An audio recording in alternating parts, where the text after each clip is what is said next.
জাগ্রত মা সিদ্ধেশ্বরীর মন্দিরের অজানা কাহিনী। নমস্কার বন্ধুরা, স্বাগত আমাদের চ্যানেলে। সম্পূর্ণ তথ্যটি সংগ্রহ করা আপনাদের কাছে অনুরোধ, ভিডিওটি আপনারা সম্পূর্ণ দেখুন। 1656 সালে রাজা বাহাদুর প্রথম ভূষণ দেবরায় এই নলডাঙ্গার মন্দিরটি প্রতিষ্ঠা করেন। তিনি মোট 7টি মন্দির প্রতিষ্ঠা করেছিলেন। তার মধ্যে উল্লেখযোগ্য হল শ্রী শ্রী সিদ্ধেশ্বরী মায়ের মন্দির, কালী মাতার মন্দির, লক্ষ্মী মন্দির, তারা মন্দির, দ্বিতল বিশিষ্ট বিষ্ণু মন্দির। প্রায় 500 বছর আগে এই রাজবংশের আদিপুরুষ ভট্টরায় ফরিদপুরের তেলিহাটি পরগনার অধীন ভবরাসুর গ্রামে বসবাস করতেন। তারই এক উত্তরাধিকারী শ্রী বিষ্ণুদাস হাজরা নলডাঙ্গার রাজবংশ প্রতিষ্ঠা করেন। তার পিতার নাম ছিল মাধব শুভরাজ খান।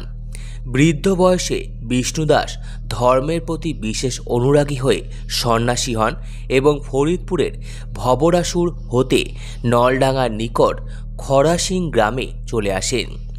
বেগবতী নদীর তীরে এক জঙ্গলে বসে তপস্যা শুরু করেন তিনি। 1590 সালে মোগল সুবেদার মানসিংহ বঙ্গবিজয়ের পর নৌকোযোগে বেগবতী নদী দিয়ে রাজধানী রাজমহলে যাচ্ছিলেন। তার সৈন্যরা পথের মধ্যে রসদ সংগ্রহের জন্য অনুসন্ধানে বের হয়ে বিষ্ণুদাস সন্ন্যাসীকে তপস্যারত অবস্থায় দেখতে পান। এই সময় বিষ্ণুদাস সৈন্যদের খুব দ্রুত রসদ সংগ্রহ করে দেন। এতে সুবেদার মানসিংহ খুশি হয়ে সন্ন্যাসীকে পার্শ্ববর্তী 5টি গ্রাম দান করে যান। সন্ন্যাসী 1580 সালে রাজা বাহাদুর শ্রীমন্ত দেবরায় নামে এক ছেলেকে দত্তক নেন। ভূষণ দেবরায় রণবীর খান নাম নিয়ে নলডাঙ্গা রাজ এস্টেটের প্রতিষ্ঠাতা করেন। 1640 সালে পার্শ্ববর্তী জমিদার রাজা কেদারেশ্বর নলডাঙ্গা আক্রমণ করে দখল নেন। পরবর্তীকালে ভূষণ দেবরায় কেদারেশ্বরকে হত্যা করে নলডাঙ্গা দখল করেন।